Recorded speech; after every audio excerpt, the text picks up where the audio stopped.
ഉസ്താദേ, പാലക്കാടാണ് കേരളത്തിൽ ഏറ്റവും കൂടുതൽ ചൂട്. 40 ഡിഗ്രി ചൂടാണെന്ന് പറയുന്ന എന്റെ പ്രിയപ്പെട്ട മുസ്ലിമേ, ഇതൊക്കെ ഒരു ചൂടാണോടാ മക്കള്? ഇതൊക്കെ ഒരു ചൂടാണോ ചെറുപ്പക്കാരാ? പെങ്ങളെ, ഇതൊക്കെ ഒരു ചൂടാണോ മോള്? ഇട്ടിരിക്കുന്ന പർദ്ദയുടെ ഉള്ളിലൂടെ വിയർപ്പ് തുള്ളി ഒഴുകുമ്പോ സങ്കടം പറയുന്ന ഉമ്മ, നിന്റെ തലയുടെ 15 കോടി 15 ലക്ഷം കിലോമീറ്റർ മുകളിൽ നിൽക്കുന്ന സൂര്യന്റെ ചൂടിനെ കുറിച്ചല്ലേ നീ പറയുന്നത്? നബിയെ, അല്ലാഹുവിന്റെ പ്രവാചകൻ സല്ലല്ലാഹു അലൈഹി വസല്ലമ തങ്ങളുടെ മരുമകനാണ് ഉസ്മാൻ തങ്ങള്. നബി തങ്ങളുടെ 2 പെൺമക്കളെ വിവാഹം കഴിക്കാൻ ഭാഗ്യം കിട്ടിയ സ്വഹാബിയാണ്. ആ സ്വഹാബിയോട് ചോദിക്കുകയാണ്, നരകം പറയുമ്പോ നിങ്ങൾ ഇതുപോലെ കരയാറില്ല? അല്ലാഹുവിന്റെ അദാബുകളെ കുറിച്ച് പറയുമ്പോ നിങ്ങൾ ഇതുപോലെ കരയാറില്ല? ഉസ്മാൻ തങ്ങളെ, ഖബർ കാണുമ്പോ നിങ്ങൾ വല്ലാതെ കരയുന്നുണ്ടല്ലോ. ആ സമയത്ത് ഉസ്മാൻ തങ്ങൾ പറഞ്ഞ മറുപടി എന്താണ്? ഉസ്മാൻ തങ്ങൾ പറഞ്ഞ മറുപടി, എന്റെ പ്രിയപ്പെട്ട സഹോദരാ, മോനെ, ഖബർ കാണുമ്പോ ഉസ്മാൻ തങ്ങൾ വല്ലാതെ കരയാറുള്ള കാരണം, എന്റെ പ്രിയപ്പെട്ടവര്, അൽ ഖബറു അവ്വലു മൻസിലിൻ മിൻ മനാസിലിൽ ആഖിറ. ഖബറിനകത്ത് ഒരു മനുഷ്യനെ രക്ഷപ്പെട്ട് കഴിഞ്ഞാൽ ബാക്കിയുള്ള സ്ഥലങ്ങൾ മുഴുവനും രക്ഷപ്പെടുകയാണ്. അവിടെ പരാജയപ്പെട്ട് കഴിഞ്ഞാൽ ബാക്കിയുള്ള സ്ഥലങ്ങൾ മുഴുവനും പരാജയപ്പെടുകയാണ്. എന്തുകൊണ്ടാണ് ഖബർ കാണുമ്പോ ഉസ്മാൻ തങ്ങൾ കരയുന്നതെന്നറിയോ? എന്റെ പ്രിയപ്പെട്ടവരെ, നമുക്ക് ഒറ്റയ്ക്ക് ജീവിച്ച ശീലമില്ലടോ. നമ്മൾ ഒറ്റയ്ക്ക് ജീവിച്ച ശീലമില്ലാത്തവരാണ്. പഠിച്ചവരെ, നമ്മൾ ദുനിയാവിൽ ജീവിക്കുമ്പോ വാപ്പയുണ്ട്, ഉമ്മയുണ്ട്, കൂടപ്പിറപ്പുണ്ട്, കുടുംബക്കാരുണ്ട്, കൂട്ടുകാരുണ്ട്. നമ്മളെപ്പോഴും ആൾക്കാരുടെ കൂടെയാണ്. ഒന്നുകിൽ വാപ്പ കാണും, അല്ലെങ്കിൽ ഉമ്മ കാണും, കൂടപ്പിറപ്പ് പാടും, ഭാര്യ കാണും, മക്കള് കാണും, ആരുമെങ്കിലും നമ്മുടെ കൂടെ കാണുമല്ലോ. പടച്ചവനെ, നമ്മൾ മരണപ്പെട്ടു. നമ്മൾ നാളെ മസ്റയിൽ പോകുമ്പോ നമ്മൾ ഒറ്റയ്ക്കല്ല പോകുന്നത്. പടച്ച റബ്ബേ, നമ്മൾ നരകത്തിലാണെന്ന് കരുത്. നരകത്തിലായാലും അവിടെ കൂടെയാളുണ്ട്. നമ്മൾ സ്വർഗത്തിലാണെങ്കിൽ അവിടെയും ആളുണ്ട്. അറാഫിലാണെങ്കിലും അവിടെയും ആളുണ്ട്. പടച്ചവനെ, നമ്മൾ എവിടെ പോയാലും നമ്മുടെ കൂടെ ആരെങ്കിലുമൊക്കെ കടന്നു വരികയാണ്. നമ്മൾ നരകത്തിലാണെങ്കിലും സ്വർഗത്തിലാണെങ്കിലും മഹ്ശറിലാണെങ്കിലും ദുനിയാവിലാണെങ്കിലും നമ്മൾ എവിടെ പോയാലും നമ്മുടെ കൂടെ ആരെങ്കിലും വരാറുണ്ട് സഹോദരാ. പക്ഷേ നമ്മൾ ജീവിതത്തിൽ ഒറ്റയ്ക്ക് പോയി കിടക്കുന്ന ഒരേ ഒരു സ്ഥലമേ ഉള്ളൂ. നമ്മൾ ഒറ്റയ്ക്കാ പോകുന്നത്. ജീവിതത്തിൽ ഒറ്റയ്ക്ക് പോയി കിടക്കുന്ന ഒരേ ഒരു സ്ഥലമേ ഉള്ളൂ. അതെവിടെയാണെന്നറിയോ? അത് പള്ളിപ്പറമ്പിലെ ഖബറിനകത്താ മോനെ. ആ ഖബറിനകത്ത് വാപ്പയില്ല, ഉമ്മയില്ല, ഭാര്യയില്ല, മക്കളില്ല, കൂടപ്പറപ്പില്ല, കൂട്ടുകാരില്ല, കുടുംബക്കാരില്ല, ഒരു മനുഷ്യനുമില്ലാതെ ഏകാന്തതയുടെ വീടായ ഖബറിനകത്ത് നമ്മൾ ഒറ്റയ്ക്ക് പോയി കിടക്കേണ്ടവരാണ്. അവിടെ ആരും നമ്മുടെ കൂടെ വരില്ലല്ലോ. അവിടെ ആരും നമ്മുടെ കൂടെ വരില്ലല്ലോ.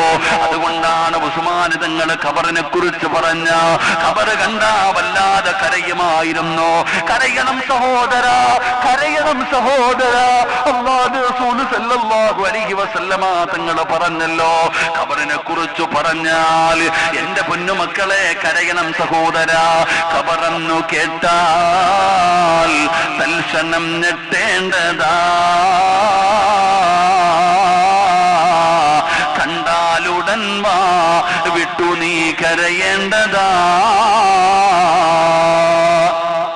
മേടയ്ക്കു പകരം മാളമാ സുബ്ഹാന റബ്ബി, അതിൽ കിടക്കേണ്ടതാ നസുമാന. ഇതൊക്കെ ചിന്തിച്ചു നീ കരയുക സോദരാ,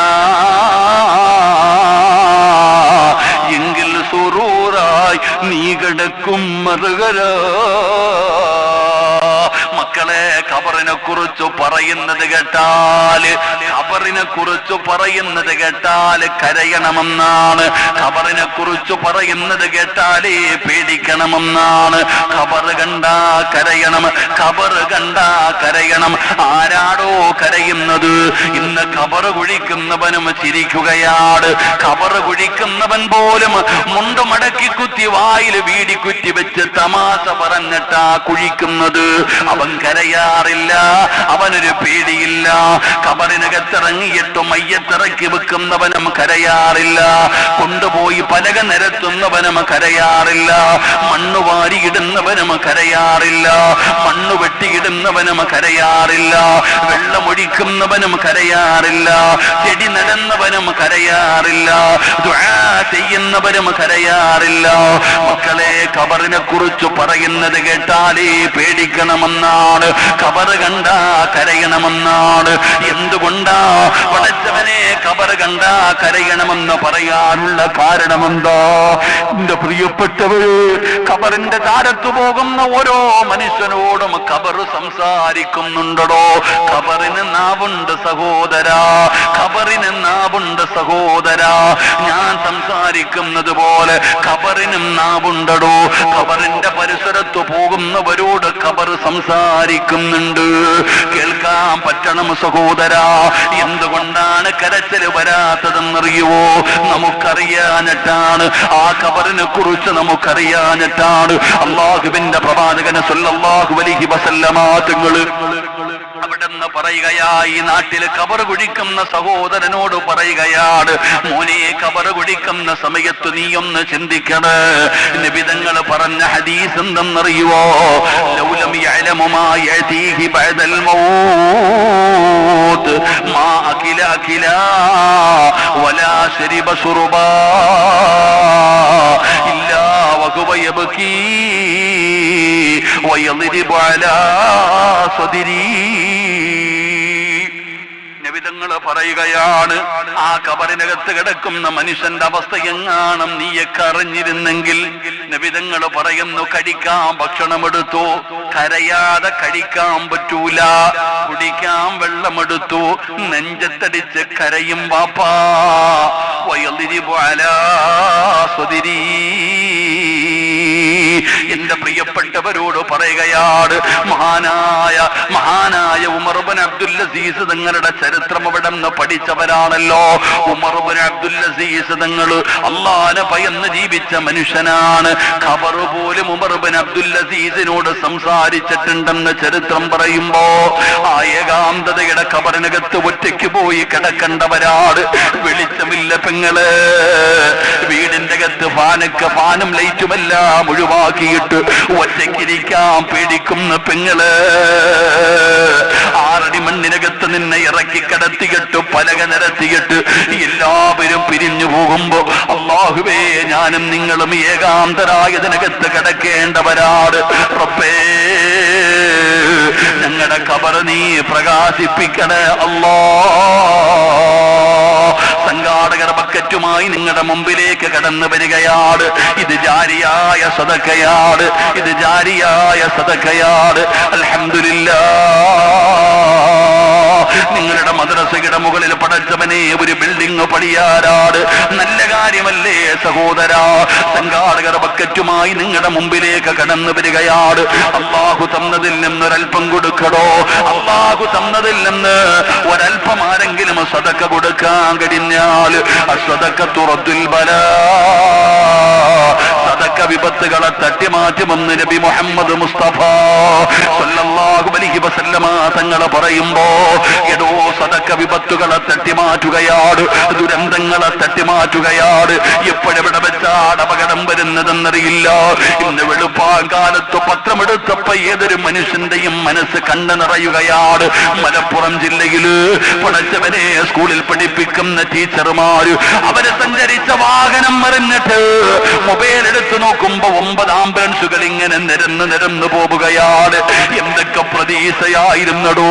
ഒരു കുടുംബമല്ലേ പടച്ചവനെ. ഉമ്മ പോയാ പിന്നെ എല്ലാം പോയില്ലേ, ഉമ്മ പോയാ പോയില്ലേ സഹോദരിമാര്, എത്ര സഹോദരിമാരാണ് അല്ലാഹുവേ പടച്ച റബ്ബിന്റെ വിധിക്ക് മുന്നിൽ തലതാഴ്ത്തി യാത്രയായത്. റബ്ബേ, എല്ലാ പ്രതീക്ഷകളും അണഞ്ഞില്ലേ, ഒരൊറ്റ നിമിഷം കൊണ്ട് സർവ്വതം തകർന്ന് തരിപ്പണമായില്ലേ. റഹ്മാനായ അല്ലാഹ്, ആ മരണപ്പെട്ടു പോയ സഹോദരിമാരുടെ കുടുംബത്തിലെ മക്കൾക്ക് നീ സമാധാനം കൊടുക്കണേ അല്ലാഹ്, ക്ഷമ കൊടുക്കണേ അല്ലാഹ്. ഉമ്മയ്ക്ക് പകരം ആരുമാകില്ല അല്ലാഹ്. റബ്ബേ, ആ കുടുംബങ്ങൾക്ക് നീ സമാധാനം കൊടുക്കും റബ്ബേ. ആ സഹോദരിമാരുടെ മണ്ണറ നീ മണിയറയാക്കണേ പടച്ചവര്. ഒറ്റയടിക്കെല്ലാം അവസാനിച്ചു പോയല്ലോ. ഇതാണോ അപകടങ്ങളും ദുരന്തങ്ങളും? ഇതിനെ തട്ടിമാറ്റാൻ നമ്മൾ ബക്കറ്റിന്റെ അകത്തിടുന്ന 10 രൂപയ്ക്ക് കഴിയും സഹോദരാ. അല്ലാഹുവിന്റെ റസൂലല്ലേ പറഞ്ഞത്, അസ്സദഖത്തു റദ്ദുൽ ബലാ, സദഖ വിപത്തുകളെ തട്ടിമാറ്റുമെന്ന് നബി മുഹമ്മദ് മുസ്തഫ സല്ലല്ലാഹു അലൈഹി വസല്ലമ തങ്ങളെ പറയുകയാണ്. മാരകമായ രോഗങ്ങളുണ്ടല്ലോ ഉസ്താദേ, ക്യാൻസറാ, ട്യൂമറാ. ഇന്നൊരു സഹോദരൻ തന്റെ ചെറിയ കുഞ്ഞിനെ കൊണ്ടുവന്ന് കാണിച്ചു തരികയാണ്. ഉസ്താദേ, സർജറി പറഞ്ഞിരിക്കുകയാണ്. റഹ്മാനായ റബ്ബേ, ആ കുഞ്ഞിന് നീ ശിവ കൊടുക്കണേ തമ്പുരാന്, നീ ശിവ കൊടുക്കണേ തമ്പുരാന്.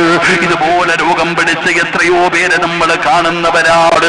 വേദന സഹിക്കാൻ കഴിയാതെ സങ്കടപ്പെടുന്നവരുണ്ട്. മരുന്ന് കഴിച്ചിട്ടും മാറാത്ത രോഗമുള്ളവരുണ്ട്. നിങ്ങളെ നബിതങ്ങള് പറഞ്ഞ മരുന്നെന്താണ്? ഏത് രോഗവും മാറാൻ നബിതങ്ങള് പറഞ്ഞ മരുന്നെന്താ? അള്ളാഹുവിന്റെ പ്രവാചകം പറയുന്നു, അള്ളാഹുവിന് ചില അടിമകളുണ്ട്, അള്ളാഹുവിന് ചില അടിമകളുണ്ട്. ആ അടിമകൾക്ക് രോഗം വന്നാ അവര് സദഖ കൊടുത്ത് ചികിത്സിക്കുമെന്ന് നബി മുഹമ്മദ് മുസ്തഫ സല്ലല്ലാഹു അലൈഹി വസല്ലമ തങ്ങൾ പറയുകയാണ്. അവര് സദഖ കൊടുത്ത് ചികിത്സിക്കുന്നവരാണ്. ചികിത്സിക്കു പെങ്ങള്, നിന്റെ രോഗം സദഖ കൊടുത്ത് ചികിത്സിക്കു പെങ്ങള്. ചിരിയും കളിയും തമാശയും എല്ലാം പടച്ചവനെ തകർത്തു കളയുന്ന ക്യാൻസർ പോലെ, ട്യൂമർ പോലെ, കിഡ്നി രോഗം പോലെ, ലിവർ രോഗം പോലെ മാരകമായ രോഗത്തിന്റെ അണുക്കൾ നിന്റെ ശരീരത്തിലുണ്ടോ? നമുക്കറിയില്ല പെങ്ങള്. ഈ ബക്കറ്റിന്റെ അകത്ത് ഓരോ രൂപ ഇടുമ്പോ അല്ലാഹുവോട് പറയണം, പടച്ചവരെ, ഏതെങ്കിലും മാരകമായ രോഗത്തിന്റെ അണുക്കൾ എന്റെ ശരീരത്തിലുണ്ടെങ്കിൽ ഈ കൊടുക്കുന്ന സദഖയുടെ ബറക്കത്ത് കൊണ്ട് കരിച്ചു കളയണേ അല്ലാഹ്, പനിയാക്കി മാറ്റണേ അല്ലാഹ്. സദഖ കൊടുത്താൽ വിപത്തുകൾ മാറും. പടച്ചവൻ ഇന്നലെ മരണപ്പെട്ടു പോയ ആ പ്രിയപ്പെട്ട സഹോദരിമാർ, അള്ളാഹു അവർക്ക് സ്വർഗം കൊടുത്ത് അനുഗ്രഹിക്കുമാറാകട്ടെ. അവരുടെ കുടുംബങ്ങൾക്ക് അള്ളാഹു സമാധാനം നൽകി അനുഗ്രഹിക്കുമാറാകട്ടെ. ഒറ്റയടിക്ക് പോയില്ലേ സഹോദരിമാരെ? ഉമ്മ പോയി, ഇനി ആരുണ്ട്? ഉമ്മ പോയി, ആരുണ്ട്? മക്കൾക്ക് ഉമ്മ നഷ്ടപ്പെട്ടു പോയാ, വാപ്പ നഷ്ടപ്പെട്ടു പോയാൽ ഒരു പരിധിയുണ്ട്. പക്ഷെ ഉമ്മ നഷ്ടപ്പെട്ടു പോയാൽ പിന്നെ ആരുണ്ട്? അല്ലാഹു സുബ്ഹാനഹു വ തആല അവരുടെ കുടുംബത്തിനൊക്കെ അല്ലാഹു സമാധാനം നൽകുമാറാകട്ടെ. അതുകൊണ്ട് എന്റെ പ്രിയപ്പെട്ട സഹോദരങ്ങളെ, ഖബറിന്റെ അടുക്ക പോയാ ഖബറിനെ കുറിച്ച് പറഞ്ഞാൽ തന്നെ കരയണമെന്നാ. ഖബർ കണ്ടു കഴിഞ്ഞാൽ കരയണം, അതിനെക്കുറിച്ച് പറഞ്ഞാൽ പേടിക്കണമെന്നാ. ഖബർ കുഴിക്കുന്നവനും പേടിയില്ലടോ. ഓൻ ഇങ്ങനെ തമാശ പറഞ്ഞിട്ടാ, ഞാന് പേടിയാ നമുക്ക് എൻ്റെ അടുത്ത് പോകാൻ. ഞാനൊരിക്കൽ എന്റെ പള്ളിയിൽ ഖബർ കുഴിച്ചുകൊണ്ടിരിക്കുന്ന സമയത്ത് ഞാൻ അതിനകത്തൊന്ന് ഇറങ്ങി നോക്കി. എന്റെ പള്ളിയിൽ ഖബർ കുഴിച്ചിട്ടിരിക്ക, ഞാനൊന്ന് ഇറങ്ങി അതിനകത്ത്. റഹ്മാനായ അല്ലാഹ്, പടച്ചവൻ അതിനകത്ത് ഇങ്ങനെ ഇറങ്ങിയിട്ട് ഞാനൊന്ന് ഇരുന്നു. ഒരു 2 മിനിറ്റ് കഴിഞ്ഞപ്പോ ശരീരം എല്ലാം അങ്ങോട്ട് വിയർത്തു. എനിക്ക് പേടിച്ചിട്ടെ ഞാനിങ്ങനെ ചിന്തിച്ചു പോയി, പടച്ചവനെ, ഇതിനകത്ത് പോയി കിടക്കുമ്പോ തഴവുസ്താദ് പറയുന്നുണ്ട്, ഖബറിന്റെ ആഴം നോക്കട, ഖബറിന്റെ ആഴം നോക്കട സഹോദര. പടച്ചവനെ, ഖബറിന്റെ ആഴം നോക്കാൻ. എന്നിട്ട് തഴവുസ്താദ് ചോദിക്കും, ഇതുപോലെ ഒരു കുഴി നിന്റെ ജീവിതത്തിൽ നീ കണ്ടിട്ടുണ്ടോ? നമ്മുടെ ജീവിതത്തിൽ ഖബർ പോലെ ഒരു കുഴി കണ്ടിട്ടുണ്ടോ? ഒന്ന് ഇറങ്ങി നിൽക്ക്. ഏതൊരു മനുഷ്യനും നന്നാകുമടോ. നമുക്ക് അല്ലാഹുവിനെ പേടിയൊന്നുമില്ല, എന്ത് തെറ്റ് ചെയ്യാനും നമുക്ക് പേടിയില്ല. പേടിയൊക്കെ പോയി. നമ്മളെ കാണുന്ന ഒരു പടച്ചറപ്പുണ്ടെന്നുള്ള ബോധം പോലും നമുക്കില്ല. നമ്മൾ അല്ലാഹുവിനെ മറന്നുകൊണ്ട് ജീവിക്കുന്നു. എന്തൊരു ധിക്കാരം, എന്തൊരു നന്ദികേട്. കള്ളുകുടിക്കുമ്പോഴും, കഞ്ചാവടിക്കുമ്പോഴും, വ്യഭിചരിക്കുമ്പോഴും, ഏത് വൃത്തികേടുകൾ ചെയ്യുമ്പോഴും നീ ഒന്ന് ആലോചിക്കണ്ടേ, ഇതെല്ലാം കാണുന്ന ഒരു റബ്ബുണ്ടെന്ന്. ഇതിനെക്കുറിച്ചെല്ലാം അള്ളാഹു എന്നോട് വിചാരണ ചെയ്യുമല്ലോ, ഞാൻ ഏത് രഹസ്യമായി ചെയ്താലും റബ്ബിത് കാണുന്നുണ്ടല്ലോ, ഇതിനെക്കുറിച്ചൊക്കെ അള്ളാഹു നമ്മളോട് ചോദിക്കുമെന്നല്ലോ എന്നൊരു ഭയം നമുക്കില്ലാതെ പോകുന്നതോ? നമുക്കിന്ന് പേടിയൊന്നുമില്ല, അള്ളാഹിനെ കുറിച്ചുള്ള ബോധം നമുക്കില്ല. അള്ളാഹുവിനെ കുറിച്ചുള്ള ഭയം അള്ളാഹു നമ്മുടെ ഹൃദയത്തിൽ നൽകി അനുഗ്രഹിക്കുമാറാകട്ടെ.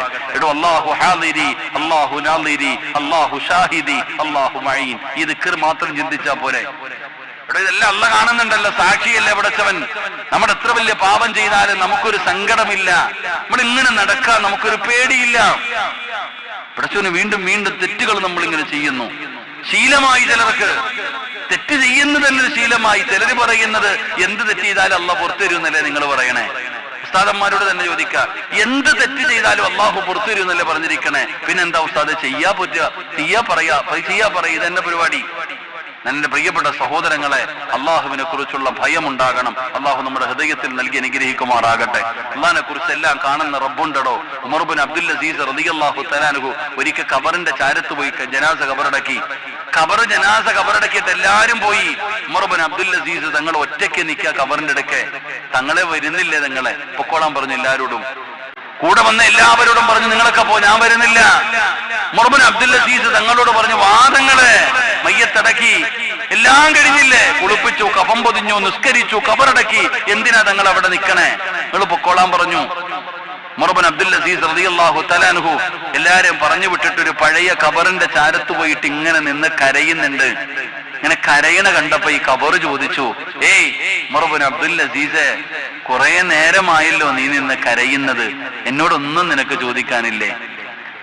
ഉമർ ബിൻ അബ്ദുൽ അസീസ്, ഞാനിത് പറഞ്ഞപ്പോ നിങ്ങൾക്ക് വിശ്വാസം വരുന്നില്ലല്ലോ, ഇവ എന്താ പറയണ? ഖബർ സംസാരിക്കോ? എടാ ചങ്ങാതി, നിന്റെ ചെവി കൊണ്ട് തന്നെ നീ കേൾക്കും. ഇവിടത്തെ പള്ളിയിലേക്ക് 3 കഷ്ണം തുണിയിൽ നിന്നെ പൊതിഞ്ഞിട്ട് ആ മയ്യത്ത് നിസ്കാരം കഴിഞ്ഞിട്ട് ആ പള്ളിപ്പറമ്പിലേക്ക് നിന്റെ ജനാസ ഇറക്കുമ്പോ നീ ശ്രദ്ധിച്ചിരുന്നോ? ആ ഖബർ നിന്നോട് സംസാരിക്കുന്നത് നിനക്ക് കേൾക്കാം. അള്ളാഹു നമുക്ക് ഈമാൻ തരുമാറാകട്ടെ. ഇപ്പൊ കേൾക്കൂല, ഇപ്പൊ അത് കേൾക്കാനൊന്നും നമുക്ക് സമയമില്ല. എടാ, ഏത് നന്നാകാത്തവനും നന്നാകാനുള്ള വഴി എന്താ? പള്ളിപ്പറമ്പിൽ പോയാ മതി. ഈ നാട് വിറപ്പിച്ച് നടന്ന ഒരുത്തന്റെ നെഞ്ചിന്റെ മുകളില് ഒരു മൈലാഞ്ചി ചെടി കിളിച്ചു നിൽക്കുന്നുണ്ട്. ആ മൈലാഞ്ചി ചെടി നിന്നോട് പറയുന്നുണ്ട്, നാട് വിറപ്പിച്ചവന്റെ തലച്ചോറിലെ വളവെടുത്തിട്ട് ഞാനിങ്ങനെ നിക്കണേ, നടന്നു ഇങ്ങനെ, നീ ഇതുപോലെ വരാനുള്ളതാ, നീ ഇതുപോലെ എന്റെ അടി വരും, നടന്നു ഇങ്ങനെ, എന്റെ മുകളിൽ കൂടെ നീ ഇങ്ങനെ നടന്നു, എന്റെ അടുക്കൽ വരാനുള്ളതാ. ഉമർ ബിൻ അബ്ദുൽ അസീസിനോട് ചോദിച്ചു, അറിയണോ എന്റെ അകത്ത് കിടക്കുന്നവന്റെ അവസ്ഥ അറിയണോ? ഉമർ ബിൻ അബ്ദുൽ അസീസ് തങ്ങൾ ചോദിച്ചു, എന്താണ്? ഖബർ അങ്ങോട്ട് പറഞ്ഞു കൊടുത്തു. ഒരു ജനാസ കൊണ്ടുവച്ചാൽ ഞാൻ എങ്ങനെയാ പെരുമാറുന്നേ? എന്നിട്ട് പറയാൻ തുടങ്ങി. ഉമർ ബിൻ അബ്ദുൽ അസീസ് തങ്ങൾ നിലവിളിച്ചുകൊണ്ട് താഴെ വീണു. ഖബറങ്ങട്ട് പറയാൻ തുടങ്ങി, ഞാൻ അവന്റെ കഫം തുണി വലിച്ചു കീറും, അവന്റെ കഫം തുണികൾ ഞാൻ വലിച്ചു കീറും. ഖബറങ്ങട്ട് പറയാ, ഒരു മയ്യത്ത് കൊണ്ടുവച്ച പെരുമാറുന്നത് എങ്ങനെയാണെന്ന്. ഉമർ ബിൻ അബ്ദുൽ അസീസ് നിലവിളിച്ചുകൊണ്ട് പറഞ്ഞു, പറയല്ലേ എന്ന് പറഞ്ഞു. താഴേക്ക് തളർന്നു വീണു. ഖബറിന്റെ മുകളിൽ കിടന്നിട്ട് ഉമർ ബിൻ അബ്ദുൽ അസീസ് തങ്ങൾ കരയ, കണ്ണീന്നിങ്ങനെ ആ മണ്ണിലേക്ക് കണ്ണുനീര് വീഴുന്നുണ്ട്. ആ കരച്ചില് കണ്ട് സങ്കടം വന്നപ്പോ ഖബർ പറഞ്ഞു കൊടുത്തു, രക്ഷപ്പെടാനുള്ള 5 വഴികള്. നമ്മുടെ ജീവിതത്തിൽ ഉപകാരപ്പെടുന്ന ഒരുപാട് നന്മകൾ. ആ സ്വഹാബിക്ക് വല്ലാത്ത ഒരു ക്വാളിറ്റി ഉണ്ടായിരുന്നു. ആ സ്വഹാബിക്ക് ഒരു പ്രത്യേകമായ ചില സ്വഭാവ ഗുണങ്ങൾ ഉണ്ടായിരുന്നു. അതൊക്കെ ഇന്നത്തെ യുവതലമുറ, ഇന്നത്തെ മുസ്ലിമീങ്ങൾ ഒപ്പിയെടുക്കേണ്ട ചില നന്മകളാ. നമുക്കതില്ലാതെ പോകുന്നു. എന്റെ പ്രിയപ്പെട്ടവരെ, ഉസ്മാൻ റളിയല്ലാഹു തആല അൻഹുവിന്റെ പ്രത്യേകത എന്താ? മഹാനബികളുടെ ചരിത്രം അവിടെ നിന്ന് വായിച്ചു നോക്ക്. മഹാനായ സയ്യിദനാ ഉസ്മാൻ റളിയല്ലാഹു തആല അൻഹു, ആ ഉസ്മാൻ തങ്ങളുടെ ചരിത്രം നമ്മൾ അവിടെ നിന്ന് വായിച്ചു നോക്കിയാൽ പടച്ചവനെ നമുക്ക് പഠിക്കാൻ കഴിയുന്ന ചില കാര്യങ്ങൾ കാണാം. എന്റെ പ്രിയപ്പെട്ടവരെ, മഹാനായ ഉസ്മാൻ റളിയല്ലാഹു തആല അൻഹുവിന്റെ പ്രത്യേകത എന്താ? പരിശുദ്ധമായ ദീനിലേക്ക് കടന്നു വരികയാണ്. അബൂബക്കർ തങ്ങൾ, പടച്ചവനെ, ഓരോ സ്വഹാബികളും അല്ലാഹുവിന്റെ പരിശുദ്ധമായ ദീനിലേക്ക് കടന്നു വരികയാണ്. ഉസ്മാൻ തങ്ങൾ 4ാമതായിട്ടാണ് ഇസ്ലാമിന്റെ മെമ്പർഷിപ്പ് എടുക്കുന്നത്. 42ാമത്തെ ആളായിട്ടാണ് സയ്യിദുനാ ഉമർ ഇബ്നുൽ ഖത്താബ് തങ്ങൾ ഇസ്ലാമിലേക്ക് കടന്നു വരുന്നത്. എന്റെ പ്രിയപ്പെട്ടവരെ, മഹാനായ ഉസ്മാൻ റളിയല്ലാഹു തആല അൻഹുവിന്റെ 1ാമത്തെ പ്രത്യേകത എന്തെന്നറിയോ? ഉസ്മാൻ എന്ന് പറയുന്ന സ്വഹാബിക്ക് വല്ലാത്ത ലജ്ജയായിരുന്നു എന്ന് ആദരവായ പ്രവാചകൻ നബി മുഹമ്മദ് മുസ്തഫ സല്ലല്ലാഹു അലൈഹി വസല്ലമ തങ്ങൾ ഉസ്മാൻ തങ്ങളുടെ ഒന്നാമത്തെ പ്രത്യേകത എന്തെന്നറിയോ? ആ സ്വഹാബിക്ക് വല്ലാത്ത ലജ്ജയാണ്. ആ സ്വഹാബിക്ക് വല്ലാത്ത ലജ്ജയാണ്. എത്രത്തോളം എന്ന് വെച്ചാൽ അള്ളാഹുവിന്റെ പ്രവാചകന്റെ പ്രിയപ്പെട്ട സ്വഹാബിയായ ഉസ്മാൻ തങ്ങളുടെ ലജ്ജയെ കുറിച്ചറിയണോ? അള്ളാഹുവിന്റെ പ്രവാചകന്റെ മുമ്പിൽ വന്നിട്ട് പരിശുദ്ധമായ ദീനിലേക്ക് നാലാമനായിട്ടാണ് ഇസ്ലാമിലേക്ക് കടന്നു വരുന്നത്.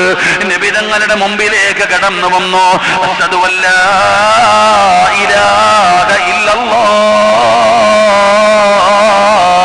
എന്ന് പറഞ്ഞുകൊണ്ട് ശഹാദത്ത് കലിമ പറഞ്ഞുകൊണ്ട് ഇസ്ലാമിലേക്ക് കടന്നു വരികയാണ് ഉസ്മാൻ റളിയല്ലാഹു തആല അൻഹു. അല്ലാഹുവിന്റെ പ്രവാചകന്റെ കയ്യിൽ പിടിക്കുകയാണ്. നബി തങ്ങളുടെ കയ്യിൽ പിടിച്ച് മുസാഫഹത്ത് ചെയ്യുകയാ. എന്റെ പ്രിയപ്പെട്ട ഉപ്പമാരേ, 83 വയസ്സ് വരെ ഉസ്മാൻ റളിയല്ലാഹു തആല അൻഹു ജീവിച്ചു. അല്ലാഹുവിന്റെ പ്രവാചകന്റെ മുമ്പിൽ വന്ന് മുസ്ലിമായിട്ട് 83 വയസ്സ് വരെയാണ് ഉസ്മാൻ തങ്ങൾ ജീവിച്ചത്. ആ ഉസ്മാൻ റളിയല്ലാഹു തആല അൻഹു അല്ലാഹുവിന്റെ പ്രവാചകന്റെ കയ്യിൽ പിടിച്ച ഈ വലത് കൈയുണ്ടല്ലോ, ആ വലത് കൈ കൊണ്ട് മരിക്കുന്നത് വരെ തന്റെ ഔറത്തിൽ തൊട്ടിട്ടില്ല. അല്ലാഹുവിന്റെ റസൂല് പിടിച്ച കൈയാണ്, നബി തങ്ങളുടെ കൈ പിടിച്ച കൈയാണ്. ആ കൈ കൊണ്ട് 83 വയസ്സ് വരെ ജീവിച്ച ഉസ്മാൻ റളിയല്ലാഹു തആല അൻഹു മറ്റൊരാളുടെ ഔറത്തിലല്ല, മറ്റൊരാളുടെ ഔറത്തിലല്ല. ഉസ്മാൻ റളിയല്ലാഹു തആല അൻഹു സ്വന്തം ഔറത്തിൽ പോലും ആ വലത് കൈ കൊണ്ട് തൊട്ടിട്ടില്ല. അത്രയ്ക്കും ലജ്ജയായിരുന്നു, അത്രയ്ക്കും ലജ്ജയായിരുന്നു. പടച്ചവനെ, അതാ ഉസ്മാൻ തങ്ങളുടെ ലജ്ജ കണ്ടിട്ട് മലക്കുകൾക്ക് പോലും അത്ഭുതം തോന്നുകയാണ്. അല്ലാഹുവിന്റെ മലക്കുകൾ പോലും അത്ഭുതപ്പെട്ട് ഉസ്മാൻ തങ്ങളുടെ ലജ്ജ കണ്ടിട്ട്. എന്റെ പ്രിയപ്പെട്ടവരെ, ആയിഷ ബീബി റളിയല്ലാഹു തആല അൻഹ പറയുകയാ, ഒരിക്കൽ അല്ലാഹുവിന്റെ പ്രവാചകൻ സ്വല്ലല്ലാഹു അലൈഹി വസല്ലമ തങ്ങൾ അതാ ആയിഷ ബീവിയുടെ മടിയിൽ ഇങ്ങനെ തലവെച്ച് കിടക്കുകയാണ്. തന്റെ പ്രിയപ്പെട്ട ഭാര്യയുടെ ശരീരത്തിലേക്ക് ഇങ്ങനെ ചാരിക്കിടക്കുകയാണ്. അപ്പോഴാണ് വീടിന്റെ വാതിലിൽ ഒരു സലാം കേൾക്കുകയാണ്. മഹാനായ അബൂബക്കർ തങ്ങൾ നബി തങ്ങളോട് സലാം പറയുകയാണ്.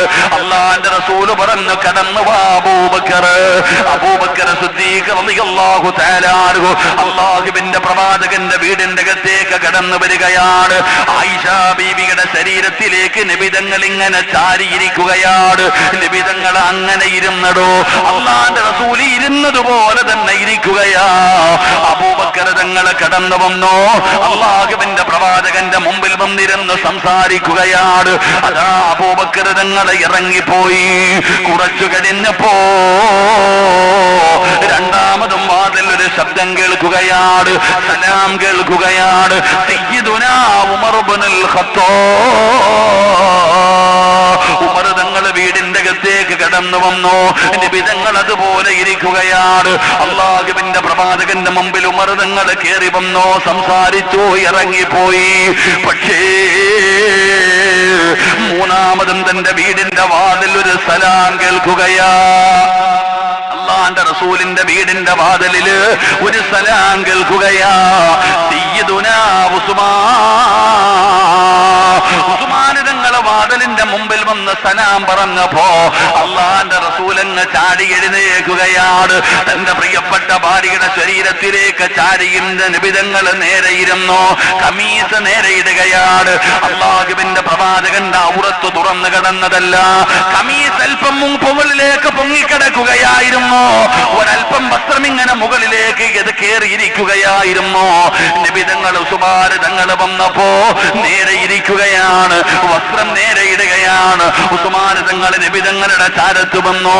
സംസാരം കഴിഞ്ഞ് ഇറങ്ങിപ്പോയപ്പോ ആയിഷ ബീബി റളിയല്ലാഹു തആല അൻഹ ചോദിക്കുന്നു, യാ റസൂലല്ലാഹ്, അല്ലാഹുവിന്റെ നബിയേ, അബൂബക്കർ അബൂബക്കർ തങ്ങൾ വന്നപ്പോ, ഉമർ തങ്ങൾ വന്നപ്പോ നിങ്ങൾ എഴുന്നേറ്റില്ലല്ലോ, നിങ്ങൾ വസ്ത്രം നേരെ ഇട്ടില്ലല്ലോ. പക്ഷേ ഉസ്മാൻ തങ്ങൾ വന്നപ്പോ എന്തു പറ്റി നബിയേ, എന്തു പറ്റി നബിയേ? വസ്ത്രങ്ങൾ നേരെ ഇട്ടല്ല നബിയേ. എന്താണെന്ന് തന്റെ പ്രിയപ്പെട്ട ഭാര്യ അല്ലാഹുവിന്റെ റസൂലിനോട് ചോദിച്ചപ്പോ നബി തങ്ങൾ പറഞ്ഞ മറുപടി, ആയിഷ,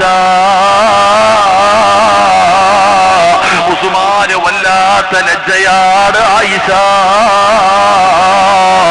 മലക്കുകൾ പോലും അത്ഭുതപ്പെട്ടു പോയി. എന്റെ ഉസ്മാനിന്റെ ലജ്ജ കണ്ടിട്ട് അല്ലാഹുവിന്റെ മലക്കുകൾ പോലും അസൂയപ്പെട്ടു എന്ന് നബി തങ്ങൾ അവിടുന്ന് പഠിപ്പിച്ചു കൊടുക്കുമ്പോ, ഈ കാലഘട്ടത്തിൽ ജീവിക്കുന്ന എന്റെ പ്രിയപ്പെട്ട മുസ്ലിമേ, ലജ്ജ എന്താണെന്നറിയില്ല സഹോദരാ. ഇന്നത്തെ യുവതലമുറയോട് ലജ്ജ എന്താണെന്ന് പറഞ്ഞാ തിരിച്ചറിയാത്ത ഒരു കാലമാണ്. ഇന്നെന്റെ പ്രിയപ്പെട്ടവരെ, ഉമ്മത്തിന് ലജ്ജ നഷ്ടപ്പെട്ടു പോയിരിക്കുകയാണ്. നാണമില്ലടോ, ഒരു ഉളുപ്പുമില്ലടോ. എന്ത് തോന്നിവാസം കാണിക്കാനും എന്ത് പേക്കൂത്ത് കാണിക്കാനും ഇന്നത്തെ വളർന്നു വരുന്ന യുവതലമുറയ്ക്കൊരു നാണമില്ലാതെ പോകുന്നു. എന്തെല്ലാം കാണിക്കുകയാണ്, എന്തെല്ലാം ചെയ്യുകയാണ്. പടച്ചവനെ, പരസ്യമായി എന്ത് വൃത്തികേടുകളും ചെയ്യുവാനും ഇന്നത്തെ യുവതലമുറ തയ്യാറാവുകയാണ്. ശരീരം തുറന്നിട്ടുകൊണ്ട് നടക്കുകയാണ്, ഔറത്ത് തുറന്നിട്ടുകൊണ്ട് നടക്കുകയാണ്. പറയുന്നവനെ പരിഹസിക്കുകയാ, പറയുന്നവനെ കളിയാക്കുകയാ. ഇന്ന് ലജ്ജയില്ലാതെ പോയടോ. ആർക്കാടോ ഇന്ന് ലജ്ജയുള്ളത്? ആണാകട്ടെ പെണ്ണാകട്ടെ, പ്രായമുള്ളവരാകട്ടെ ചെറുപ്പക്കാരാകട്ടെ കുട്ടികളാകട്ടെ, ഇന്ന് ലജ്ജ നഷ്ടപ്പെട്ടു പോയടോ. അല്ലാഹുവിന്റെ റസൂൽ പറഞ്ഞ ഒരു കാലം വരുമെന്ന് നബി തങ്ങൾ പറഞ്ഞു, സ്വഹാബാ, എന്റെ ഉമ്മത്തിനൊരു കാലം വരും സ്വഹാബാ. അന്ന് നട റോഡിൽ കടന്ന് എന്റെ സമുദായം വ്യഭിചരിക്കുമെന്ന് നബി മുഹമ്മദ് മുസ്തഫ നബി തങ്ങൾ പറഞ്ഞ് ഈ സമുദായത്തിനൊരു കാലഘട്ടം കടന്നു വരുമെന്ന്. അന്ന് റോഡിൽ കടന്ന് വ്യഭിചരിക്കുമടോ. ഈ ഹദീസ് വായിച്ചപ്പോ എനിക്കൊക്കെ അത്ഭുതമായിരുന്നു. ആരെങ്കിലും അങ്ങനെ റോഡിൽ കടന്ന് വ്യഭിചരിക്കുമോ എന്ന്. എന്റെ പ്രിയപ്പെട്ട സഹോദര, ഇന്ന് ബീച്ചിൽ പോകാൻ പറ്റുന്നുണ്ടോ? ഒരു മരത്തിന്റെ ചുവട് കിട്ടിയ, ഒരു കൊട കിട്ടിയ, എന്തിനാ പോകുന്ന ബസ്സിനകത്ത്, റോഡിലൂടെ കടന്നു പോകുന്ന വാഹനത്തില് എവിടെയെങ്കിലും പോകാൻ കഴിയുന്നുണ്ടോ? നാണമെന്ന് പറയുന്നതില്ലാതെ പോയിരിക്കുകയാണ്. ഇന്ന് തെറ്റ് ചെയ്യാൻ ഭയമില്ലടോ, ഇന്ന് തലമറയ്ക്കാൻ പേടിയില്ലടോ. എന്റെ പ്രിയപ്പെട്ട സഹോദരിമാര്, പ്രായമുള്ള ഉമ്മമാര് പോലും ഇന്ന് ഔറത്ത് തുറന്നിട്ട് കൊണ്ട് നടക്കുന്നവരില്ല. എന്തിനാ വേല കേൾക്കാൻ വന്നവര്? നമ്മളിൽ എത്ര പേരാണ് പടച്ചവനെ ഔറത്ത് തുറന്നിട്ട് കൊണ്ട് നടക്കുന്നത്? തലമറയ്ക്കാൻ ഒരു കാലമുണ്ടായിരുന്നു പടച്ചവര്, തലയിൽ തുണിയിടുന്ന ഒരു കാലമുണ്ടായിരുന്നു. അതൊക്കെ വലിയ പാപമായി കണ്ടിരുന്ന ഒരു കാലമുണ്ടായിരുന്നു. ഇന്നെല്ലാം മാറിയിരിക്കുകയാണ്. ഇന്നത്തെ എന്റെ പ്രിയപ്പെട്ട സഹോദരിമാര്, അവരുടെ തലയിൽ കിടക്കുന്ന തുണിയ് ഇന്ന് കഴുത്തിൽ ചുറ്റാനുള്ള ഒരു തുണിയായി മാറിയിരിക്കുകയാ. ഇന്ന് നാണമെന്ന് പറയുന്നത്, ലജ്ജ എന്ന് പറയുന്നത് ഈ സമുദായത്തിന് ഇല്ലാതെ പോയി. അള്ളാഹു നമ്മളെ കാത്തിരക്ഷിക്കുമാറാകട്ടെ. ആമീനൊന്നും പറയൂല, അള്ളാഹു കാത്തിരക്ഷിക്കുമാറാകട്ടെ. നാണവും മാനമെങ്കിലും ഉണ്ടോ? എടാ, നാണവും മാനവും നബി തങ്ങൾ പറഞ്ഞ ഒരു ഹദീസ്, സത്യം പറഞ്ഞ ഈ ഹദീസൊക്കെ പഠിച്ചപ്പോ എനിക്ക് അത്ഭുതം. റോഡിൽ കിടന്ന് ആരെങ്കിലും വിചരിക്കുവോ? അല്ല, ഇന്ന് ട്രാൻസ്പോർട്ട് ബസിന്റെ ഏറ്റവും പുറകിലെ സീറ്റ് ബുക്ക് ചെയ്തിട്ടിരിക്കുക. നട റോഡിൽ കൂടെ പോകുമ്പോ, എടാ പടച്ചവനെ, ഇന്ന് ബൈക്കിന്റെ പുറകിൽ ഇരുന്നിട്ട് നട റോഡിലൂടെ പോകുന്ന ഒന്ന് കാണേണ്ട കാഴ്ച. എടാ, ഒരു മരത്തിന്റെ ചുവട് കിട്ടി അവിടെ ഇരിക്കും. ഒരു നാണമില്ലാതെ പോകുന്നുണ്ട് ഉമ്മത്ത്. എന്റെ പ്രിയപ്പെട്ട സഹോദരങ്ങളെ, ആണാകട്ടെ പെണ്ണാകട്ടെ, ഔറത്ത് തുറന്നിട്ടുകൊണ്ട് നടക്കുന്നത്, തലമറയ്ക്കുന്നതിനെ കുറിച്ചും മുടി പുറത്തിട്ടുകൊണ്ട് നടക്കുന്നതിനെ കുറിച്ചല്ല. ഇപ്പൊ ഈ വയല് കേൾക്കാൻ വന്നിരിക്കുന്ന ആണുങ്ങൾ, നിങ്ങളിപ്പോ അൽഹംദുലില്ലാഹ് എന്റെ അദബും മര്യാദയോടുകൂടി ഇരിക്കുന്നു. നിങ്ങൾ ഇത്രയും പേര് ഇവിടെ ഇരിക്കുന്നല്ലോ, എന്ന വയല് കഴിഞ്ഞ് തിരിച്ചു പോകുന്ന രംഗമൊന്നും എന്നിച്ചേ. ഞാൻ എന്തിനാ എല്ലാവരും കുറ്റം പറയില്ല. ഈ വയല് കഴിഞ്ഞ് തിരിച്ചു പോകുന്ന സമയത്ത് കാണേണ്ട ഒരു രംഗമുണ്ട്. ഈ മുണ്ടങ്ങിട്ട് മടക്കിയിട്ട് ഒരു ഉടുത്തുടുത്തും അടി കിടക്കണത് വെളി കാണാൻ പറ്റുന്ന രീതിയിൽ ഈ പ്രായമുള്ളവര് പോലും കണ്ട മരുന്ന് മുഴുവനും കഴിച്ച് കഴിച്ച് നടക്കുക. ഖുർആനിൽ എല്ലാത്തിനും മരുന്നുണ്ട്, എന്തിനും ഖുർആനിൽ മരുന്നുണ്ട്. അല്ലാഹു നമുക്ക് ഈമാൻ നൽകുമാറാകട്ടെ. അല്ലാഹു നമുക്ക് ഈമാൻ നൽകുമാറാകട്ടെ. എന്റെ പ്രിയപ്പെട്ട മരുന്നെന്താ? ഒരിക്കൽ ഹസൻ ബസരി തങ്ങള് കുട്ടികൾക്ക് ദർസ് എടുത്തുകൊണ്ടിരുന്നപ്പോ ഒരാള് വന്നിട്ട് പറഞ്ഞു, തങ്ങളെ മഴയില്ല, വെള്ളമില്ല, വല്ലാത്ത പ്രയാസമാണ്. ദുആ ചെയ്യണം. നിങ്ങളിപ്പോൾ എന്താ ചെയ്യേണ്ടത്? വെള്ളം വേണോ? മഴ വേണോ? അസ്തഗ്ഫിറുല്ലാഹൽ അലീം പറഞ്ഞാൽ മതി, വെള്ളം കിട്ടും. മഹാനവറുകൾ പറഞ്ഞു കൊടുത്തു, അസ്തഗ്ഫിറുല്ലാഹ് പറഞ്ഞാൽ മതി, മഴ കിട്ടും. പൊക്കോളാൻ പറഞ്ഞു. ഇവിടെ പോയി. കുറച്ചു കഴിഞ്ഞപ്പോൾ രണ്ടാമത് ഒരാൾ വരുന്നുണ്ട്. ഞങ്ങളെ കച്ചവടമൊക്കെ ആകെ നഷ്ടത്തില്ല, കച്ചവടമൊന്നുമില്ല, വലിയ പ്രയാസത്തിലാണ്. അതപ്പോൾ ഞങ്ങൾ ചെയ്യാം. കച്ചവടം വേണോ? അസ്തഗ്ഫിറുല്ലാഹൽ അലീം പറഞ്ഞാൽ മതി, കച്ചവടം കിട്ടും. ഓനും പോയി. മൂന്നാമത് ആള് വന്നു. കല്യാണം കൊല്ലങ്ങളായി നിങ്ങളെ മക്കളില്ല, വലിയ പ്രയാസത്തില, മക്കളില്ല. അപ്പോഴും മഹാനവറുകൾ പറഞ്ഞു, മക്കളെ വേണം, അസ്തഗ്ഫിറുല്ലാഹൽ അലീം ഇത് പറഞ്ഞാൽ മതി. ശിഷ്യന്മാര് കിളി പോയതുപോലെ എനിക്ക് അവസ്ഥാതിന്റെ ഇതെന്തപ്പ എല്ലാത്തിനും ഒരു മരുന്ന് തന്നെ. മഴയില്ല എന്ന് പറഞ്ഞപ്പോഴും പറഞ്ഞു അസ്തഗ്ഫിറുല്ലാഹ്, കച്ചവടമില്ലെന്ന് പറഞ്ഞപ്പോഴും പറഞ്ഞു അസ്തഗ്ഫിറുല്ലാഹ്, മക്കളില്ലെന്ന് പറഞ്ഞപ്പോഴും പറഞ്ഞു അസ്തഗ്ഫിറുല്ലാഹ്. എല്ലാത്തിനും ഒരു മരുന്ന്. കുട്ടികൾ ഉസ്താദിനോട് ചോദിച്ചു, അതെന്റെ ഉസ്താദ് അങ്ങനെ? അപ്പോഴാണ് മഹാനവറുകൾ പറഞ്ഞു, മോനെ ഞാൻ പറഞ്ഞതല്ലടാ, അല്ലാഹ് പറഞ്ഞതാ. ഫഖുൽതു അസ്തഗ്ഫിറൂ റബ്ബക്കും ഇന്നഹു കാന ഗഫാറാ യുർസിലിസ് സമാഅ അലൈക്കും മിദ്റാറാ വയുംദിദുകും ബിഅംവാലിൻ വബനീൻ വയജ്അൽ ലക്കും ജന്നാത്തിൻ വയജ്അൽ ലക്കും അൻഹാറാ. അല്ലാഹ് പറഞ്ഞത് അസ്തഗ്ഫിറുല്ലാഹ് പറഞ്ഞാൽ മതി, ഇതെല്ലാം കിട്ടുമെന്നാണ്. അല്ലാഹു നമുക്ക് ഈമാൻ നൽകുമാറാകട്ടെ. ഉറക്കെ പറ, അല്ലാഹ് ഈമാൻ നൽകുമാറാകട്ടെ. എന്ത് പറഞ്ഞാൽ മതി? അല്ലാഹു നമുക്ക് പറയാൻ ഭാഗ്യം തരുമാറാകട്ടെ. അടുക്കളയിൽ ഉപ്പ് തീർന്നു, എന്ത് പറയണം? അസ്തഗ്ഫിറുല്ലാഹ് പറയണം. കാരണം എന്താ? അസ്തഗ്ഫിറുല്ലാഹ് പറഞ്ഞാൽ നീ ഉദ്ദേശിക്കാത്ത രീതിയിൽ അല്ലാഹു നിനക്ക് ഭക്ഷണം തരുമെന്ന് നബിയുനാ റസൂലുള്ളാഹി. അല്ലാഹു നമുക്ക് ഈമാൻ നൽകുമാറാകട്ടെ. ഏത് ഉസ്താദന്മാര് വഅദ് പറയുമ്പോഴും ഞങ്ങളെ കുറ്റം പറയുന്നു എന്ന് പറയുന്ന പെങ്ങളുണ്ടല്ലോ, ഉറപ്പുള്ളത് കൊണ്ടല്ല, നിന്നോട് ദേഷ്യമുള്ളത് കൊണ്ടല്ല, നന്നായേ പറ്റൂ. അതിന്റെ കാരണം എന്തെന്നറിയുമോ? അല്ലാഹുവിന്റെ ഖുർആൻ പറയുകയാ, അല്ലാഹു പറയുന്നതനുസരിച്ച് ജീവിക്കുന്നവന് അല്ലാഹു സഹായിക്കുമെന്ന് അല്ലാഹുവിന്റെ വിശുദ്ധ ഖുർആൻ. അല്ലാഹു പറയുന്നതനുസരിച്ച് ജീവിച്ചാൽ ഒരിക്കലും നീ ഭയപ്പെടണ്ട. ഒരാൾക്കും നിന്നെ ഒന്നും ചെയ്യാൻ കഴിയില്ല. ഈ ലോകം മുഴുവൻ നിനക്കെതിരെ തിരിഞ്ഞു വന്നാലും മോനെ, പടച്ച റബ്ബ് നിന്റെ കൂടെയുണ്ടെങ്കിൽ ഈ ലോകം മുഴുവനും പരാജയപ്പെട്ടു പോകും സഹോദരാ. അതാണ് ബദർ പഠിപ്പിച്ചത്, അതാണ് ഉഹദ് പഠിപ്പിച്ചത്, അതാണ് ഖൈബർ പഠിപ്പിച്ചത്, അതാണ് ഹന്ദഖ് പഠിപ്പിച്ചത്, ഇസ്ലാമിന്റെ സർവ്വയുദ്ധങ്ങളും പഠിപ്പിച്ചത്. തോറ്റുപോയത് അല്ലാഹുവിന്റെ മുമ്പിലുള്ള വിശ്വാസത്തിന്റെ മുമ്പിലാ. അതുകൊണ്ട് എന്റെ പ്രിയപ്പെട്ടവരോട് പറയുകയാണ്, അവനവന്റെ വീട്ടിൽ ദീൻ കൊണ്ടുവാ, അവനവന്റെ വീട്ടിൽ ദീൻ കൊണ്ടുവാ. മക്കളെ പഠിപ്പിക്കേണ്ട സമയമാണ്. മദ്രസകളെ തുറന്നിരിക്കുകയാണ്. അല്ലാഹുവേ, കൊച്ചുമക്കളെ കൊണ്ടുപോയിട്ട് മദ്രസയിൽ കൊണ്ടുപോയി അല്ലാഹ് ആരാണെന്ന് പഠിപ്പിക്കൂ, നിബിധങ്ങൾ ആരാണെന്ന് പഠിപ്പിക്കൂ, പരിശുദ്ധമായ ദീൻ എന്താണെന്ന് പഠിപ്പിക്കൂ. പഠിച്ചവനെ 3ഉം 4ഉം 5ഉം ക്ലാസ്സായി കഴിഞ്ഞാൽ മക്കളുടെ പഠനം അവസാനിപ്പിക്കുന്ന മാതാപിതാക്കള് അല്ലാഹ് നൽകിയ അമാനത്താ. മക്കളുടെ പഠനം നിർത്തുകയാണ്. ഒരിക്കലും ചെയ്യരുത്, ഒരിക്കലും നിങ്ങൾ ചെയ്യരുത്. അല്ലാഹു നൽകിയിരിക്കുന്ന അമാനത്തായ മക്കള്, അമാനത്തായ മക്കളെ പഠിപ്പിക്കണേ, നല്ല മക്കളാക്കണേ, ദീനീയ ചുറ്റുപാടിൽ വളർത്തണേ. അതാണ് ദീനില്ലാത്തവർക്ക് പിന്നെ ഒന്നുമില്ലടോ. അതാണ് നബി തങ്ങൾ പറഞ്ഞത്, 4 കാര്യങ്ങളാണ് വിവാഹം കഴിക്കുമ്പോ പരിഗണിക്കേണ്ടത്. അതിൽ അല്ലാഹുവിന്റെ റസൂൽ പറഞ്ഞത്, ഫദ്ഫറു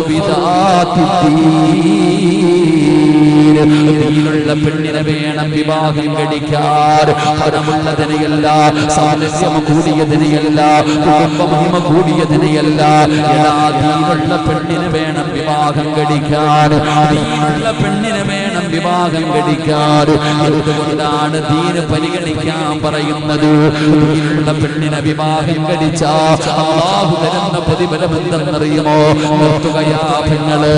ഏത് ഉസ്താദന്മാര് വഅദ് പറയുമ്പോഴും ഞങ്ങളെ കുറ്റം പറയുന്നു എന്ന് പറയുന്ന പെങ്ങളുണ്ടല്ലോ, വെറുപ്പുള്ളത് കൊണ്ടല്ല, നിന്നോട് ദേഷ്യമുള്ളത് കൊണ്ടല്ല, നീ നന്നായേ പറ്റൂ, നീ നന്നായേ പറ്റൂ. അതിന്റെ കാരണം എന്തെന്നറിയുമോ? മഹാനായ സയ്യിദുനാ ഉമർ ഇബ്നുൽ ഖത്താബ് ദീനുള്ള പെണ്ണിനെ വേണം വിവാഹം കഴിക്കാൻ. ദീനാണ് പരിഗണിക്കേണ്ടത്. അതിനെന്തേ കാരണം? ഒരിക്കൽ ഉമർ ഇബ്നുൽ ഖത്താബ് റളിയല്ലാഹു തആല അൻഹു ഖലീഫയായിരിക്കുമ്പോൾ രാത്രിയിൽ ഇങ്ങനെ ഇറങ്ങി നടക്കും. തന്റെ ജനങ്ങളുടെ പ്രയാസങ്ങൾ അറിയാൻ ഇങ്ങനെ നടക്കും. അങ്ങനെ നടന്ന് അവസാനം സുബഹിന്റെ സമയമായി പള്ളിയിലേക്ക് ഇങ്ങനെ പോകുമ്പോ ഒരു വീടിന്റെ അകത്ത് വഴക്ക് നടക്കുന്നു. ഒരു വീടിന്റെ അകത്ത് ഉമ്മയും മകളും കൂടെ വഴക്ക് നടക്കുകയാണ്. എന്താ പ്രശ്നം? എന്താ? ഉമർ തങ്ങളൊന്ന് നോക്കി, ഒളിഞ്ഞു നോക്കിയതൊന്നുമല്ല, എന്താ പ്രശ്നം എന്നറിയാം. അപ്പൊ ഉമ്മ മകളോട് പറയുന്നുണ്ട് പാലിൽ വെള്ളം ഒഴിക്കാൻ. ഇങ്ങനെ പാലിൽ വെള്ളം ഒഴിക്കാൻ വേണ്ടി ഉമ്മ മോളെ നിർബന്ധിക്കുന്നുണ്ട്. മോൾ ഉമ്മാനോട് പറഞ്ഞു, ഉമ്മ ഇത് വഞ്ചനയാണ്, ഇത് പാപവാ, ഞാൻ ചെയ്യൂല. അപ്പൊ ഉമ്മ മകളോട് പറയുന്നു, നീ ഞാൻ പറയുന്നത് കേൾക്കും, മര്യാദയ്ക്ക് പാലിന്റെ അകത്ത് വെള്ളം കലർത്ത്. അപ്പൊ മകൾ ഉമ്മച്ചിയോട് പറഞ്ഞു, ഉമ്മ രാജ്യം ഭരിക്കുന്നത് ഉമറാ, രാജ്യം ഭരിക്കുന്നത് ഉമറാ, ഞാൻ പാലിൽ വെള്ളം കലർത്തിയത് ഉമർ അറിഞ്ഞ നമ്മളെ രണ്ടുപേരെയും വെറുതെ വിടൂല. അപ്പൊ ഉമ്മ ചോദിക്കുന്നുണ്ട്, ഉമർ എങ്ങനെ അറിയാൻ? ഓൻ വീട്ടിൽ കിടന്ന് ഉറങ്ങല്ലേ, നീ മര്യാദയ്ക്ക് വെള്ളം ഒഴിക്കല്ലോ. അപ്പൊ ഈ കുട്ടി ഉമ്മാനോട് പറഞ്ഞു, ഉമ്മ ഉമർ ഉറങ്ങുമായിരിക്കും, അല്ലാഹ് ഉറങ്ങുന്നില്ല ഉമ്മ. ഒരു പെൺകുട്ടി ഉമ്മാനോട് പറയാ, ഉമ്മ ഖലീഫ ഉമർ കാണുന്നില്ല, അല്ലാഹ് കാണുന്നുണ്ട് ഉമ്മ, ഞാൻ ചെയ്യൂല. ഉമർ തങ്ങളുടെ കണ്ണ് നിറഞ്ഞുപോയി.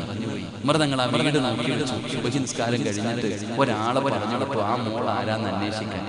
അങ്ങനെ അവിടെ ചെല്ലുമ്പോ ആ പെണ്ണൊരു യതീമായിരുന്നു, ഒരു യതീമായ മകളാണ്. ഉമ്മ നല്ലവളാ, മോശക്കാരിയൊന്നുമല്ല. പിന്നെ പാലിൽ വെള്ളം കലർത്താൻ പറയാനുള്ള കാരണം വീട്ടിലാകെ ഉള്ളത് ഒട്ടകമാണ്. ഈ ഒട്ടകത്തിന്റെ പാല് കറന്നു കൊടുത്തിട്ടാണ് അവർ ജീവിക്കുന്നത്. ഒരാഴ്ചയായിട്ട് പാലില്ലാത്തത് കാരണം ആ വീട് പട്ടിണിയിലായിരുന്നു. ആ വീട് പട്ടിണി. അങ്ങനെ ഇരുന്നപ്പോഴാ ഒരു ദിവസം ഇത്തിരി പാല് കിട്ടി. ഉമ്മ പറഞ്ഞു, ഒരാഴ്ചയായിട്ട് പട്ടിണിയാ മോളെ, നീ ഇത്തിരി വെള്ളം ഒഴിച്ചിട്ട് കൊടുത്താ തിന്നാൻ വല്ലതും കിട്ടുമല്ലോ. നീ ഒരു ഇത്തിരി വെള്ളം ഒഴിച്ചിട്ട് കൊടുത്താൽ എന്തെങ്കിലും തിന്നാൻ കിട്ടുമല്ലോ, അതുകൊണ്ടാണ് വെള്ളം ഒഴിക്കാൻ പറഞ്ഞു. അപ്പോഴും ആ മോള് പറഞ്ഞത് ഞാൻ ചെയ്യില്ല എന്നാ. ഉമർ ഇബ്നുൽ ഖത്താബ് റളിയല്ലാഹു തആല തന്റെ വീട്ടിൽ പോയി, രാജ്യത്തിന്റെ പ്രസിഡന്റാ, ഭരണാധികാരിയാ, രാജ്യത്തിന്റെ പ്രധാനമന്ത്രിയാ, തന്റെ വീട്ടിൽ പോയിട്ട് രണ്ട് ആമക്കളെയും വിളിച്ചിട്ട് പറഞ്ഞു, ആ മക്കളെ, ഒരു യതീമായ പെണ്ണുണ്ട്, പാവപ്പെട്ടവള, പണമൊന്നുമില്ല, യതീമ, വലിയ തറവാടൊന്നുമില്ല, പക്ഷെ ഹൃദയത്തിൽ അല്ലാഹ് ഉണ്ടടാ മക്കളെ. ഒരു രാജ്യത്തിന്റെ പ്രധാനമന്ത്രി തന്റെ വീട്ടിൽ പോയിട്ട് തന്റെ ആമക്കളെ വിളിച്ചിട്ട് പറയാ, ഒരു പെങ്കൊച്ചുണ്ട്, പണമില്ല, കൊട്ടാരമില്ല, കുടുംബ മഹിമയില്ല, യതീമ, പാവപ്പെട്ട ഒരു പെണ്ണുണ്ട്, പക്ഷെ അവരുടെ ഹൃദയത്തിന്റെ അല്ലാഹ്, എനിക്ക് തന്നെ വിവാഹം കഴിക്കണമെന്ന് ആഗ്രഹമുണ്ട്, പ്രായമായത് കാരണം ഞാൻ കല്യാണം കഴിക്കുന്നില്ല, നിങ്ങൾ ആരെങ്കിലും കെട്ടുമോ? നിങ്ങൾ രണ്ടുപേരിൽ ആരാ ആ പെങ്കൊച്ചിനെ കല്യാണം കഴിക്കണം? ഉമർ ഇബ്നുൽ ഖത്താബ് റളിയല്ലാഹു തആല അൻഹുവിന്റെ മൂത്ത മകൻ പറഞ്ഞു, എനിക്ക് വേണം ബാപ്പുജി ആ പെണ്ണിനെ. പെണ്ണിനെ പോലും കണ്ടില്ല, ആരും പെണ്ണിനെ പോലും കണ്ടില്ല, സൗന്ദര്യമുള്ളവളാണെന്ന് അറിയില്ല. ഉമർ ഇബ്നുൽ ഖത്താബ് റളിയല്ലാഹു തആല ചോദിച്ചു, നിങ്ങളിൽ ആരാ മോനെ അല്ലാഹ് ഹൃദയത്തിൽ ഉള്ള ഒരു പെണ്ണുണ്ട്, ആരാ കല്യാണം കഴിക്കാൻ? ഉമർ തങ്ങളുടെ മകൻ പറഞ്ഞു, എനിക്ക് വേണം ബാപ്പുജി. എന്റെ പ്രിയപ്പെട്ട സഹോദരങ്ങളെ, ഉമർ തങ്ങളുടെ മകനാണ് ആ പെണ്ണിനെ കെട്ടിയത്. നിനക്കിനി ഒരു ചരിത്രം അറിയുമോ? രണ്ടാം ഉമർ എന്നറിയപ്പെടുന്ന ഒരു മനുഷ്യനുണ്ട്, മഹാനായ ഉമർ ഇബ്നു അബ്ദുൽ അസീസ് റളിയല്ലാഹു തആല അൻഹു. അറിയോ ചരിത്രം? ഉമർ ഇബ്നു അബ്ദുൽ അസീസിന്റെ ചരിത്രം നിനക്കറിയോ? വായിച്ചു നോക്കി പോയിട്ട്. ഉമർ ഇബ്നു അബ്ദുൽ അസീസ് റളിയല്ലാഹു തആല തന്റെ മരണം അടുത്തെന്ന് മനസ്സിലായി. അല്ലാഹനെ പേടിപ്പിക്കുന്ന ഒരു മനുഷ്യനാ. തന്റെ മരണം അടുത്തെന്ന് മനസ്സിലായപ്പോ പോയി കുളിച്ച് റെഡിയായി. ഉമർ ഇബ്നു അബ്ദുൽ അസീസ് പോയി കുളിച്ച് റെഡിയായി. എന്നിട്ട് കഫൻ എടുത്തുകൊണ്ട് മരിക്കാൻ തയ്യാറായി തന്റെ വീടിന്റെ അകത്ത് കയറി വന്നു.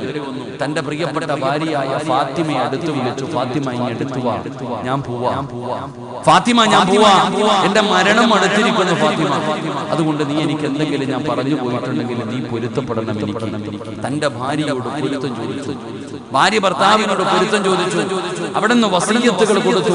പരസ്പരം അങ്ങനെ സംസാരം നീണ്ടുപോയി. ഉമർ ഇബ്നു അബ്ദുൽ അസീസ് റളിയല്ലാഹു തആല തന്റെ ഭാര്യയോട് ചോദിച്ചു, ഫാത്തിമ, ഇനി എന്തെങ്കിലും നിനക്ക് എന്നോട് ചോദിക്കാനുണ്ടോ? ഫാത്തിമ നിന്ന് കരയാൻ തുടങ്ങി. കാരണം ഭർത്താവ് മരിക്കാൻ പോവാ. അപ്പോഴാണ് ചോദിക്കുന്നത്, ഫാത്തിമ നിനക്ക് എന്തെങ്കിലും പറയാനുണ്ടോ? ഫാത്തിമ നിന്ന് കരയുകയാണ്. അപ്പോഴാണ് ഉമർ ഇബ്നു അബ്ദുൽ അസീസ് പറയുന്നത്, എങ്കിൽ നീ പുറത്തിറങ്ങ്, നീ റൂമിന്റെ പുറത്തിറങ്ങിയിട്ട് വാതിലടയ്ക്ക്, റൂമിന്റെ പുറത്തിറങ്ങിയിട്ട് വാതിലടയ്ക്ക്. ഉമർ ഇബ്നു അബ്ദുൽ അസീസ് റളിയല്ലാഹു തആല അൻഹു പറയുമ്പോ ഫാത്തിമ എന്ന് പറയുന്ന ഭാര്യ ചോദിക്കുകയാണ്, എന്തിനാ എന്നെ പുറത്താക്കുന്നത്? നിങ്ങൾ മരിക്കാൻ പോവുകയാണ്, ഈ സമയത്തല്ലേ ഞാൻ നിങ്ങളുടെ കൂടെ നിൽക്കേണ്ടത്, എന്തിനാ എന്നെ പുറത്താക്കുന്നത്? ആ സമയത്ത് ഉമർ ഇബ്നു അബ്ദുൽ അസീസ് പറയുകയാണ്, ഫാത്തിമ, ഇന്നി അറാ ഖലഖൂ ലൈസു ബിഉനാസിൻ വലാ